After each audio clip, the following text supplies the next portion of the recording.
The fire broke out just before midnight. A patrol officer driving down West Anderson Lane in North Austin noticed orange light flickering behind the glass of a strip mall storefront, the kind of glow that doesn't look right at that hour, the kind that makes your stomach drop before your brain has even caught up. He radioed it in. Firefighters rolled up within minutes. The front windows were black with soot. Smoke poured out in thick, dark columns. And when firefighters forced their way inside, what they found would haunt this city for the next 34 years. 4 teenage girls, bound, nude, shot in the head, their bodies left in the back of a burning yogurt shop on a Friday night in December 1991. The youngest was 13 years old. This is the story of one of the most devastating unsolved crimes in American history. It's the story of 4 young girls whose lives were taken in the most brutal way imaginable. It's the story of 4 innocent men who were accused, prosecuted, and imprisoned for something they did not do. And it is the story of Robert Eugene Brashers, a ghost of a man who slipped through the fingers of law enforcement for decades, killed again and again, died by his own hand in 1999, and was only finally named as the killer of those 4 girls in September 2025, 34 years after the worst night in Austin's history. So let's go back to the beginning. It was a Friday, and in North Austin the weather had that cool, crisp December bite, the kind that makes Texas feel almost northern for a few weeks each year. The "I can't believe it's yogurt" shop at 2947 West Anderson Lane was a neighborhood staple. It sat inside a strip mall, the kind of place teenagers hung out after school, the kind of place parents felt comfortable sending their kids. It had that wholesome, early 90s quality to it: fluorescent lights, colorful tubs of frozen yogurt behind glass, the hum of ordinary American life. 2 of the girls working the closing shift that night were 17-year-old Jennifer Harbison and her friend, also 17, Eliza Thomas. They were both seniors at Bowie High School, smart and kind, and full of the kind of energy that 17-year-olds carry without even knowing how rare it is. Jennifer and Eliza had worked together at the yogurt shop before. They knew the routine: mop the floors, clean the machines, lock up by 11:00 p.m. Jennifer's younger sister, 15-year-old Sarah Harbison, had stopped by the shop that evening to wait for a ride home with Jennifer. She had brought along her 13-year-old friend, Amy Ayers. Amy was the youngest in the group, 13 years old.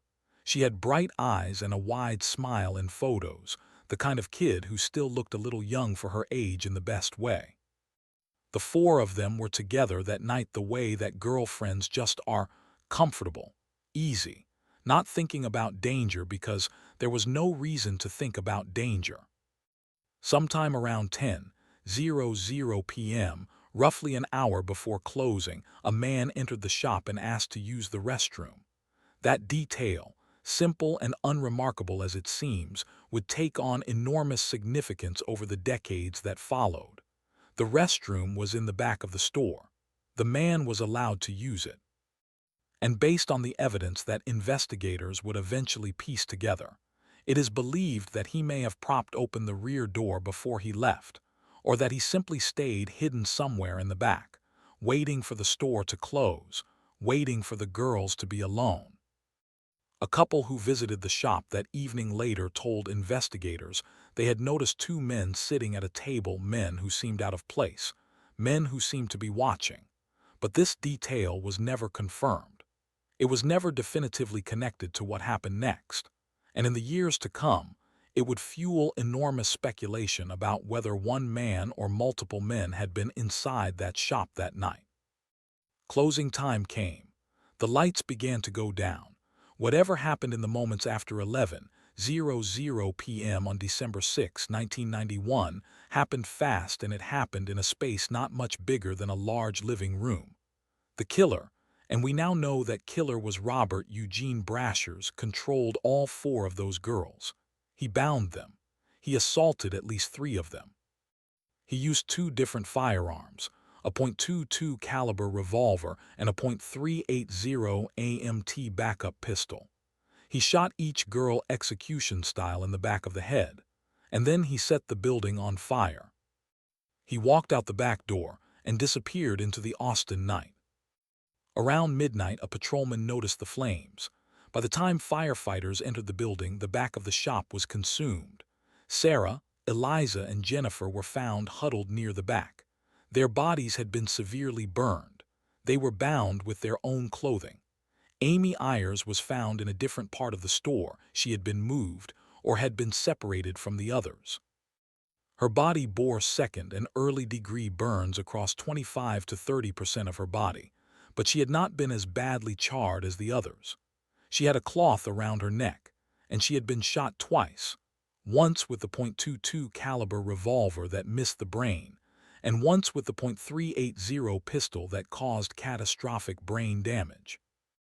Under Amy's fingernails, investigators would later discover something the killer did not count on. She had fought back, scraped at her attacker, left biological evidence that would survive for more than 3 decades before science caught up with what it meant. The scene was so severe, so organized in its brutality, that one of the original detectives, John Jones, told investigators almost immediately, "Whoever did this was not a teenager. This was not a spur-of-the-moment act." The control of 4 victims at once, the use of 2 different weapons, the attempted destruction of all forensic evidence through fire.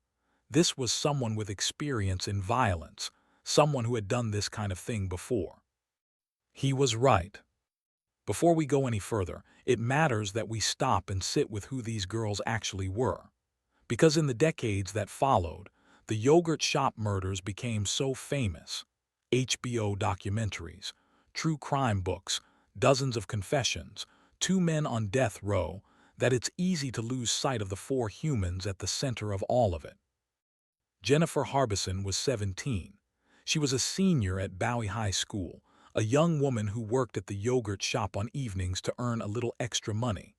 She was responsible, reliable, the kind of older sister who offered Sarah a ride home rather than leaving her to figure it out herself. Jennifer had a life stretching out in front of her. She had places to go. Sarah Harbison was 15.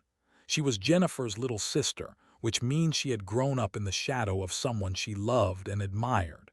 She tagged along that night not to cause trouble but simply to spend time with her sister in the way that little siblings do. She was not even supposed to be working that evening. She was just there. Eliza Thomas was also 17. She and Jennifer had been close, the way teenagers who work together become close, sharing shifts, covering for each other, building a small daily world together inside that fluorescent-lit shop. Eliza had her whole senior year ahead of her. Amy Ayers was 13. She was Sarah's friend, a middle schooler, in the first real stretches of figuring out who she was and who she wanted to be. She had come along because that's what 13-year-old girls do on Friday nights.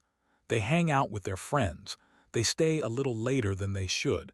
They think the world is mostly safe because mostly it has been. Amy's parents would spend 34 years not knowing the full truth of what happened to their daughter that night. Amy's own hands, the marks she left under her fingernails from fighting back against the man who killed her, would ultimately be the piece of evidence that finally answered the question.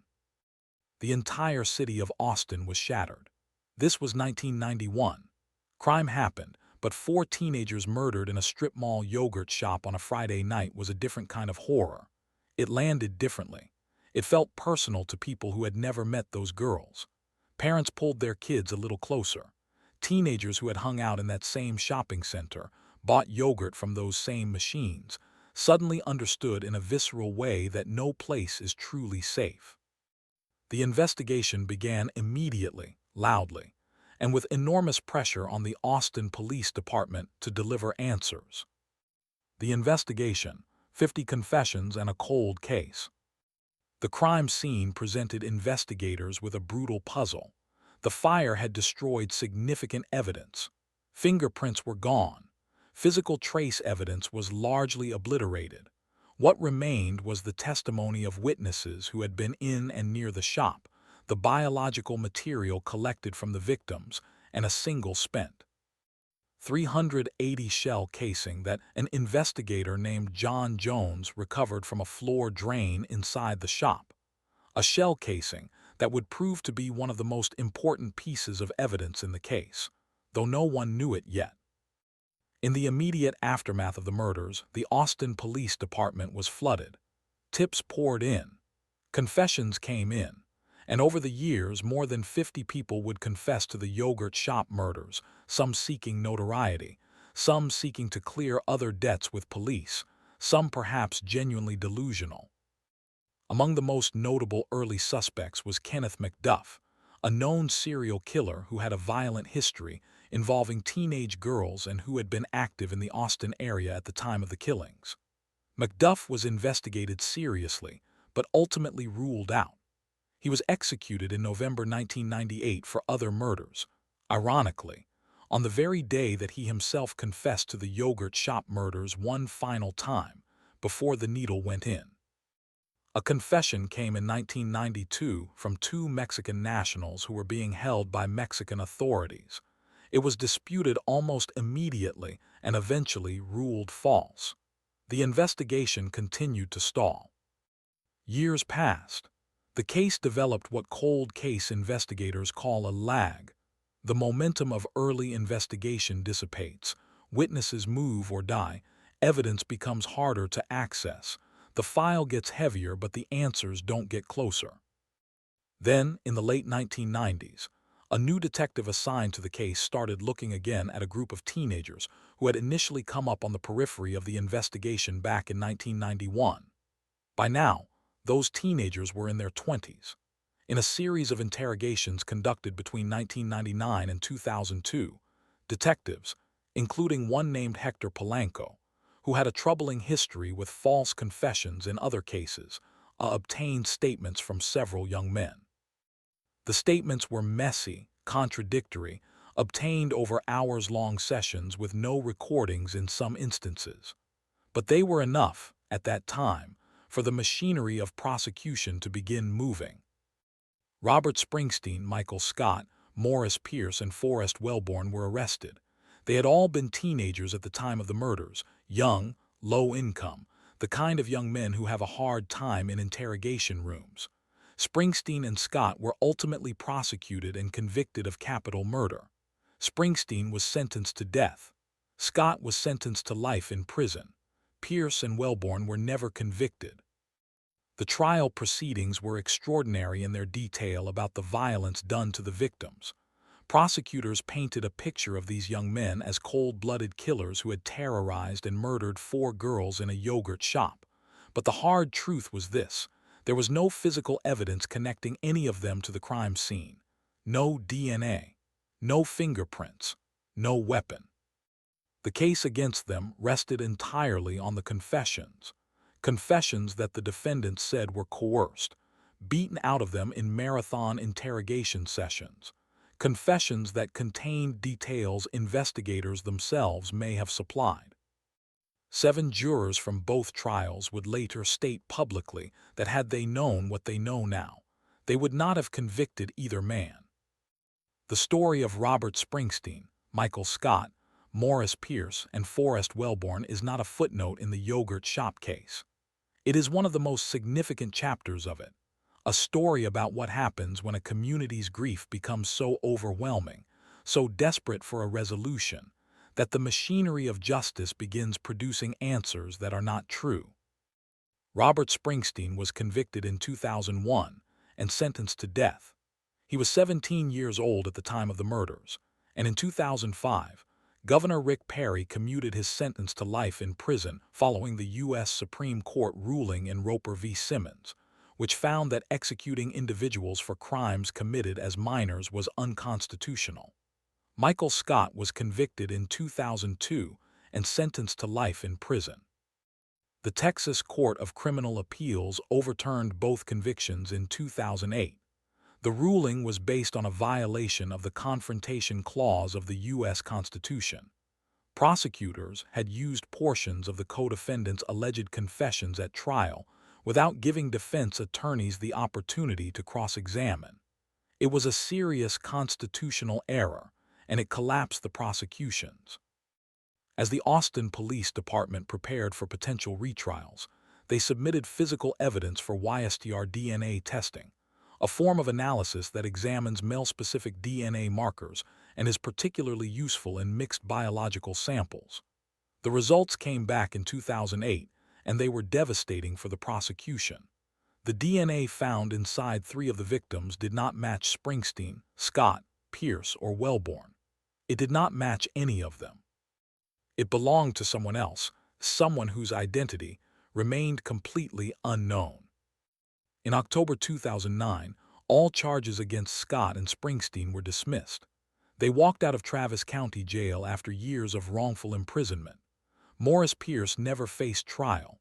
He was shot and killed by Austin Police Officer Frank Wilson in December 2010 during a traffic stop, after Pierce, described as being emotionally volatile, stabbed the officer in the neck during a foot chase. Pierce was 28 years old.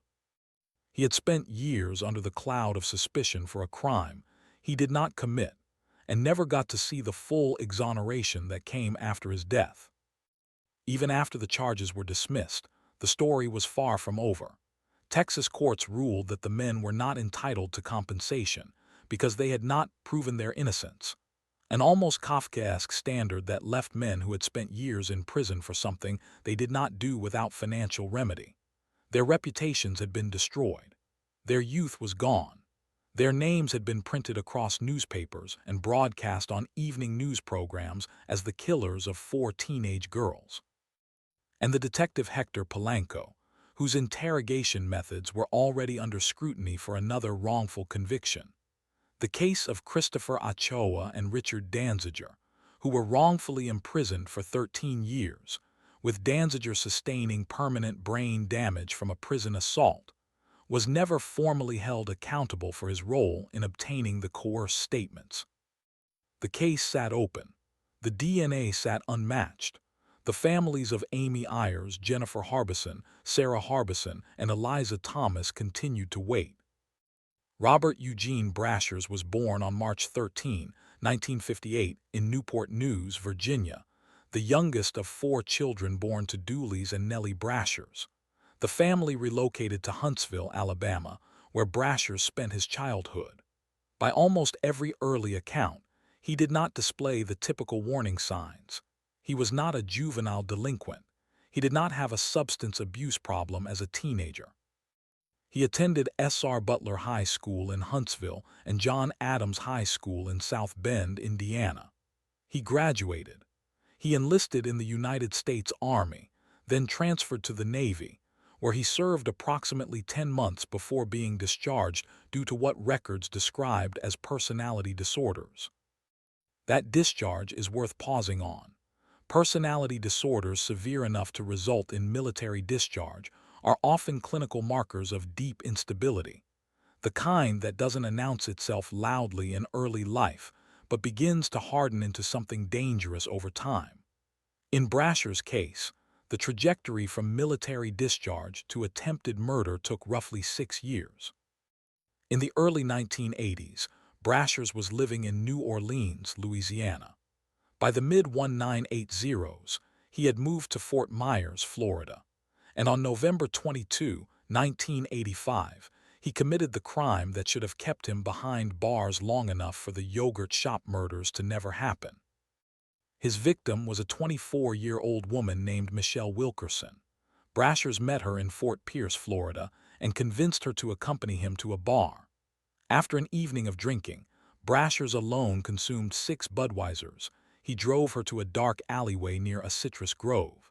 When Wilkerson refused his sexual advances and tried to leave the vehicle, Brashers shot her twice, once in the neck and once in the head. Michelle Wilkerson did not die. She crawled from the car. She hid in a culvert beneath the road while he searched for her. He eventually gave up, threw his gun into the ocean and tried to drive away, only for his truck to get stuck in the sand. Wilkerson, bleeding from 2 gunshot wounds to the head and neck, made it to a nearby apartment building. She gave police a detailed description of her attacker and his car before being rushed to Lawnwood Hospital. Brashers was arrested on the beach, wandering, and charged with attempted first-degree murder, aggravated battery, and using a firearm during the commission of a crime. He was convicted and sentenced to 12 years in prison. He served 3.5 years. Under the more lenient sentencing laws in place at the time of his conviction, Robert Eugene Brashers walked out of a Florida prison on May 4, 1989. He was 31 years old. He had shot a woman in the head and neck, left her for dead, and his punishment was 3.5 years. Less than 2 years later, 4 teenage girls would be murdered in a burning yogurt shop in Austin, Texas. What we know now, with the benefit of more than a decade of genetic genealogy work and cold case DNA investigation, is that Robert Brashers did not stop after Austin. He had already killed before Austin, and after Austin, he killed again. He left a trail of violence across at least 6 states that stretched from 1985 to 1998. The murder of Genevieve "Jenny" Zetricki in Greenville, South Carolina on April 5, 1990, more than a year before the yogurt shop murders, is believed to be the first killing directly linked to Brashers by DNA. Zetricki was 28 years old, living alone in an apartment in Greenville. Investigators found her body in the bathtub of her apartment. She had been bludgeoned, raped, and strangled with pantyhose. The killer had dragged her body from the bedroom, submerged it in the tub, and left a chilling message scrawled on the bathroom mirror: "Don't F with my family."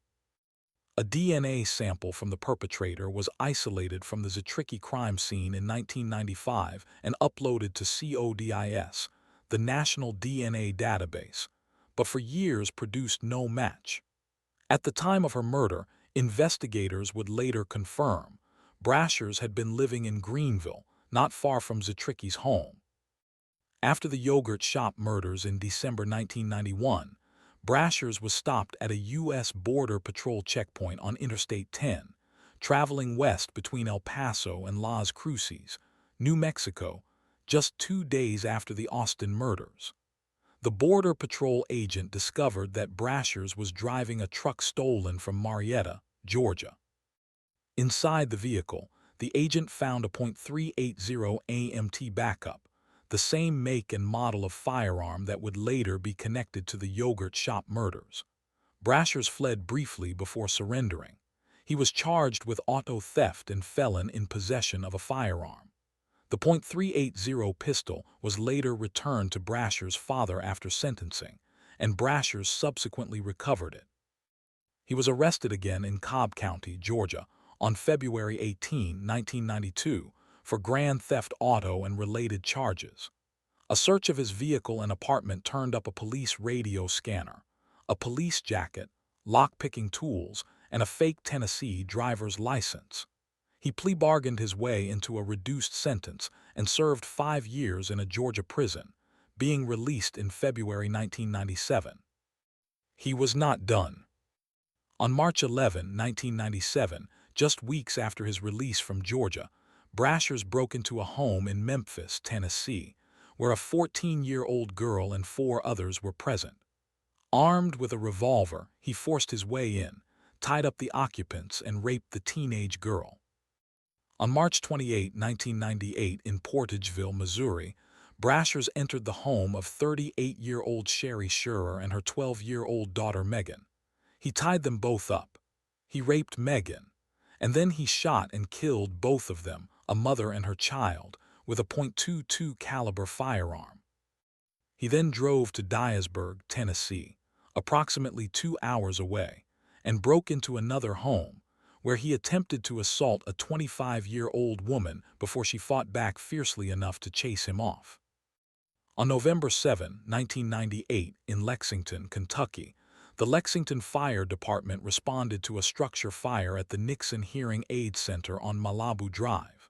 Inside, they found 43-year-old Linda Marie Ruttledge shot to death, multiple gunshot wounds to the head. She had also been raped. The .380 shell casing recovered from the scene would later, in 2025, be matched by the National Integrated Ballistic Information Network, NIBIN, to the shell casing found in the drain at the Austin yogurt shop. The same gun, the same man. Between these murders, Brashers was arrested at least twice more. In April 1998 for attempting to break into a woman's home in Arkansas after cutting her phone line, and in August 1998 for residential burglary, public intoxication, and criminal impersonation after driving erratically, crashing through a fence, and giving a false identity to police. He had arrest warrants issued in October and November 1998 for failure to appear and other violations. Robert Eugene Brashers was, by any measure, one of the most violent and predatory criminals operating in the American South throughout the 1990s. He killed women and girls, he raped them, he bound them, he set fires to cover his tracks, he used stolen vehicles and false identities, and he navigated the cracks in the justice system with a horrifying ease. He was never connected to any of his murders while he was alive. On January 13, 1999, police officers in Kennett, Missouri, noticed a stolen vehicle in the parking lot of a Super 8 motel. Brashers was tracked to a room inside. When officers broke down the door, he was hiding under a bed with a loaded gun. He refused to surrender. He took his wife, daughter, and 2 stepdaughters hostage. He held police off for 4 hours. Then he put the .380 pistol to his own head, the same pistol that had been used at the yogurt shop in 1991, the same one used to kill Linda Rutledge in Kentucky just weeks earlier, and pulled the trigger. He survived long enough to linger for 6 more days. He died on January 19, 1999. Robert Eugene Brashers was 40 years old. His death at that moment appeared to close the book on a career criminal known only for his 1985 attempted murder conviction. The murders, Austin, Greenville, Portageville, Lexington, Memphis, remained unsolved. The victims' families remained without answers, and a new group of young men in Austin were about to be wrongfully prosecuted for crimes committed by a dead man. The first significant DNA breakthrough in the Austin cold case came not from a direct match to a known suspect, but from the absence of one. When YSDR testing was finally applied to the biological evidence from the yogurt shop crime scene in 2008, investigators identified a single, consistent male DNA profile, one contributor, across the samples from 3 of the 4 victims. That profile matched none of the 4 men who had been arrested. It matched no one in any database at that time. The case against Springsteen and Scott collapsed, but the unknown male profile remained a ghost signature, sitting in the evidence, waiting. For years, Austin detective John Jones worked the case with a tenacity that colleagues describe as almost obsessive. Jones was one of the original detectives who had responded to the scene in 1991. He was present at the initial investigation, and he never stopped believing the case could be solved. He kept pushing for new testing, kept resubmitting evidence, kept looking for matches. In 2017, a potential DNA lead was explored but ultimately excluded. It was another dead end. The profile remained unidentified. Then, in the mid-2020s, a new detective named Daniel Jackson joined the Austin Police Department's Cold Case Homicide Unit and was assigned to the yogurt shop case. Jackson approached it with fresh eyes and access to a new generation of forensic tools, tools that hadn't existed when the crime was committed, tools that were only barely emerging when the wrongful convictions were overturned. Jackson resubmitted the spent .380 shell casing recovered from the floor drain to the National Integrated Ballistic Information Network, or NIBIN, a federal database designed to link specific firearms to crime scenes based on the unique microscopic marks left on shell casings by a gun's firing mechanism. Each gun, like a fingerprint, leaves its own distinctive pattern. The NIBIN search produced a match. The shell casing from the Austin yogurt shop matched a casing from another crime scene in another state, a murder that would eventually be identified as the November 1998 killing of Linda Rutledge in Lexington, Kentucky. The same gun, a connection across states, across years, across victims. Jackson then reached out to DNA laboratories across the country with a specific request.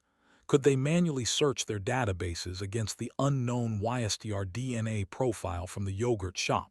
It was a long shot. YSTR databases are smaller than traditional DNA databases. The profile had sat unmatched for more than 15 years, but Jackson kept asking. In August 2025, one laboratory responded with a match. The South Carolina State Lab, the only lab in the country that answered Jackson's inquiry with positive results, reported that the unknown YSTR profile from the Austin yogurt shop was a complete, perfect match to profile in their database. Every single allele matched. The profile belonged to a man they had in their records from a 1990 rape and murder case in Greenville, South Carolina. The name attached to that profile was Robert Eugene Brashers. When Detective Jackson received that report on August 22, 2025, he did not immediately go public. The evidence had to be verified, independently confirmed, cross-referenced. The stakes were enormous. The Austin Police Department had already been part of putting two innocent men on trial, one on death row. They were not going to announce a new suspect without airtight confidence in the science. The YSTR DNA profile from the Austin crime scene was directly compared against Brasher's known DNA profile, the one established from his connection to the Zetricky murder in South Carolina, and the match held across every marker, every allele, a complete match. Then, investigators went back to one of the most critical pieces of physical evidence in the case, the fingernail clippings recovered from Amy Ayers. In 1991, Amy had scratched her attacker. She had fought back, and under her fingernails were microscopic traces of the man who killed her. Those clippings had been preserved in evidence storage for 34 years. They were now submitted for a different, more precise form of testing, autosomal STR analysis, which looks at DNA markers across multiple chromosomes and can identify a specific individual, not just a male lineage. The autosomal testing produced a result of 2.5 million to 1, meaning the DNA under Amy Ayers' fingernails was 2.5 million times more likely to belong to Robert Eugene Brashers than to any unrelated person. In forensic science, that is as close to certainty as the discipline allows. Amy Ayers had scratched her killer. For 34 years, that evidence sat in a bag in an evidence room, waiting for science to ask the right question. When it finally did, it answered with absolute clarity. On September 26, 2025, the Austin Police Department officially identified Robert Eugene Brashers as the suspect in the 1991 yogurt shop murders. A full press conference followed on September 29, 2025, where Austin Chief of Police Lisa Davis and Detective Daniel Jackson laid out the evidence in detail. The YSTR match, the autosomal confirmation from Amy's fingernails, the NIBIN ballistics link, and the fact that Brashers had been stopped at a border patrol checkpoint just 2 days after the murders with the same make and model of weapon used to kill the girls. The overwhelming weight of the evidence, Detective Jackson told reporters, points to the guilt of one man and the innocence of 4. Travis County District Attorney Jose Garza stood beside the police in acknowledging what his office's predecessors had done, sent innocent men to death row and prison for murders committed by someone else. It was a moment of institutional reckoning, delivered calmly and publicly, without the ability to fully capture the weight of what those words meant for the 4 men who had been accused. It is worth noting, once more, who Robert Brashers was in December 1991 when he walked into that yogurt shop. He was 33 years old. He was a man who had already shot a woman in the head and survived 3.5 years in prison. He had already murdered Jenny Zetricki in South Carolina. He was traveling in a stolen vehicle with a .380 pistol. He was, by every forensic and behavioral marker available, a practiced predator, organized, mobile, and lethal. He was exactly the kind of killer that the original detective, John Jones, had described in 1991. Not a teenager, not an opportunist, but someone experienced in the mechanisms of violence, exoneration, settlement, and the long shadow of injustice. On February 19, 2026, in a Travis County courtroom, Judge Dana Blasey formally exonerated Michael Scott, Robert Springsteen, Morris Pierce, and Forrest Wellborn. The judge declared them factually innocent, not merely that the charges were dismissed, not merely that the evidence was insufficient, but that they did not commit these murders. Their records were cleared with prejudice. In the courtroom that day, a defense attorney described Scott and Springsteen as normal teenage boys at the time of the murders whose entire youth and futures were taken away from them. Springsteen had spent years facing death. Scott had spent years in prison. Both had endured the particular horror of being publicly branded as the killers of children. Their families had lived under that shadow for a quarter century. "For decades I have carried the burden of wrongful conviction," Springsteen said in a statement at the hearing. His words did not carry rage. They carried something quieter and heavier. In May 2026, the city of Austin agreed to pay a settlement of $35 million, split among the exonerated men. It is an acknowledgement, imperfect, insufficient in some ways, but real, that the system had failed them catastrophically. Texas law allows wrongfully convicted individuals to receive up to $80,000 per year of imprisonment if they are formally declared innocent. And the lawyers for Scott and Springsteen expressed cautious hope about additional state compensation. Morris Pierce, who was shot and killed by Austin police in 2010 at the age of 28, never lived to see his formal exoneration. He spent his adult life tagged as one of the possible killers of those 4 girls, was never convicted, and was killed in a street encounter with police a year after the charges were dropped. His exoneration came posthumously, his name cleared in a courtroom where he was not present to hear it. The families of Amy Ayers, Jennifer Harbison, Sarah Harbison, and Eliza Thomas have spent 34 years inside this case. 34 years of trials, false suspects, overturned convictions, appeals, DNA tests, press conferences, books, podcasts, and documentaries. A 5-part HBO documentary series titled The Yogurt Shop Murders premiered in August 2025, just 1 month before the DNA announcement that named Brashers as the killer. The families participated in that documentary. They were still waiting for answers when it aired. And then in September 2025, the answers came.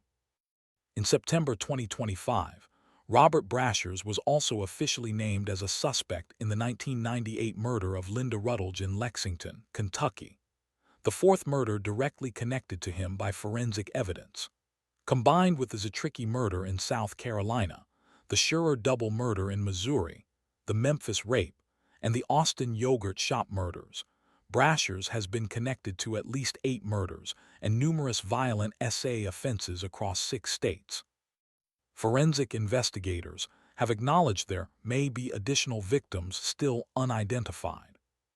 The Homicide Victims' Families' Rights Act, passed in August 2022 and directly motivated by the yogurt shop case, now ensures that victims' families can petition federal law enforcement to review cold case files and apply the latest investigative technologies. It is a law written in the shadow of what happened to these 4 families. A small, practical legacy shaped by 34 years of grief and waiting. There are questions that the identification of Robert Eugene Brashers answers, and there are questions it does not. It answers the question of who. Science confirmed it with 2.5 million to 1 certainty.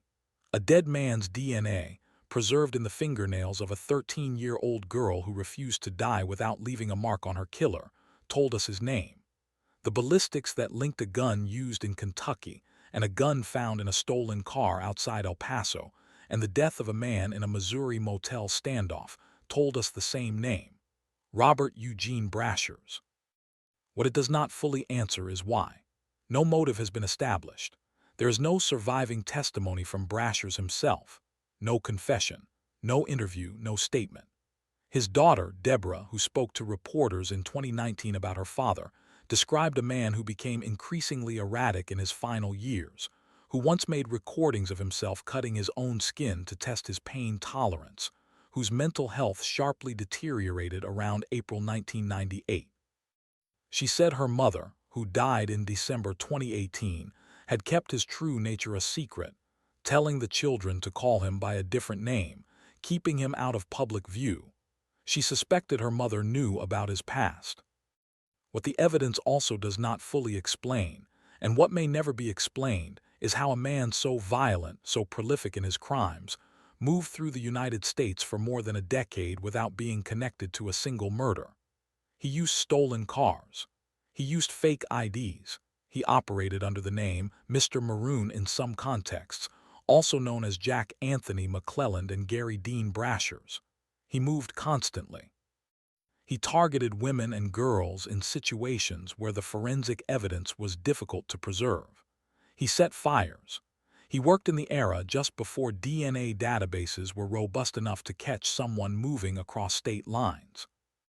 And the one time he was stopped, 2 days after murdering 4 teenage girls, at a Border Patrol checkpoint in the Texas desert, in a stolen car with a .380 pistol. The charge was auto theft and felon in possession of a firearm. The gun was eventually returned to his father. Robert Brashers walked away again. The families of the victims have expressed cautious relief in interviews following the announcement.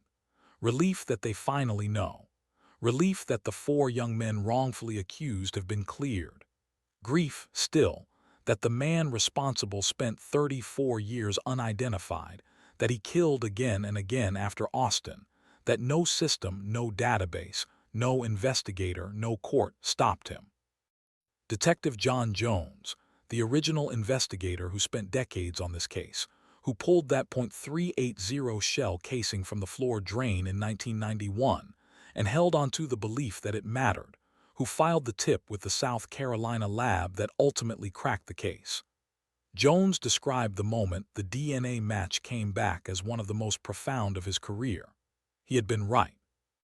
The killer was a single adult male, experienced in violence, not a group of teenagers who got confused in interrogation rooms.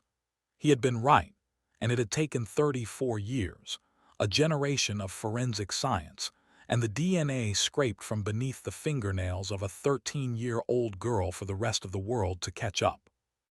Amy Ayers was 13 years old when Robert Eugene Brashers took her life in a burning yogurt shop on a December night in Austin, Texas. She fought back. She scratched him. She left behind the only piece of herself that the fire could not destroy. And 34 years later, it was enough.